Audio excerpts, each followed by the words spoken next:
ये कहानी शुरू होती है साल 1438 ईस्वी में चित्तौड़ के किले में एक ऐसी घटना घटित हुई जिसने राजस्थान के दो सबसे बड़े राजघरानों को आपस में जानी दुश्मन बना दिया। मारवाड़ के राव रणमल की मेवाड़ में हत्या कर दी गई और उनका जो बेटा था राव जोधा वो किसी तरह अपनी जान बचा करके वहां से निकलने में कामयाब हो गया, पर उसके पीछे थी मेवाड़ की विशाल सेना और आगे अनिश्चित भविष्य।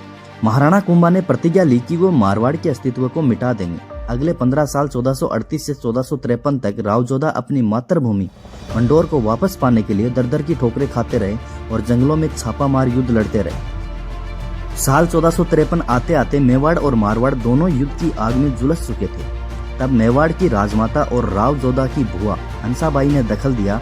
वे नहीं चाहती थी कि उनका पीहर जो मारवाड़ था और उनका ससुराल जो मेवाड़ था यूं ही आपस में लड़ करके खत्म हो जाए।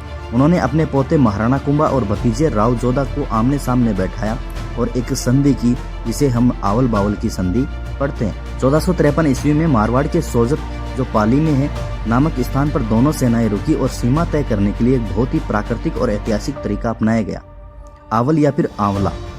जहां तक मेवाड़ की उपजाऊ भूमि और आंवले के हरे भरे पेड़ दिखाई देते थे वह क्षेत्र महाराणा कुंभा का रहा। बाउल या फिर बबुल, जहां से मारवाड़ की रेतीली जमीन और कटीले बबूल के पेड़ शुरू हुए, वह इलाका राव जोधा का माना गया। दुश्मनी का अंत हुआ और यहाँ से एक नया रिश्ता हुआ। सिर्फ जमीन बांटने से बात नहीं बनी, हंसाबाई ने इस संधि को खून के रिश्ते में बदल दिया। राव जोधा ने अपनी पुत्री श्रृंगार देवी का विवाह महाराणा कुंभा के पुत्र रायमल से कर दिया। इस संधि के बाद ही राव जोधा ने चैन की सांस ली और 1459 ईस्वी में जोधपुर नगर की स्थापना कर मेहरानगढ़ का किला बनवाया। आवल बावल की संधि ने राजपूताना के इतिहास को एक नई दिशा दी, जहां पुरानी नफरत की जगह आपसी सहयोग ने ले ली। ये थी आवल बावल की संधि। ऐसे ही इंटरेस्टिंग फैक्ट जानने के लिए हमारे साथ में जुड़े रहें। धन्यवाद।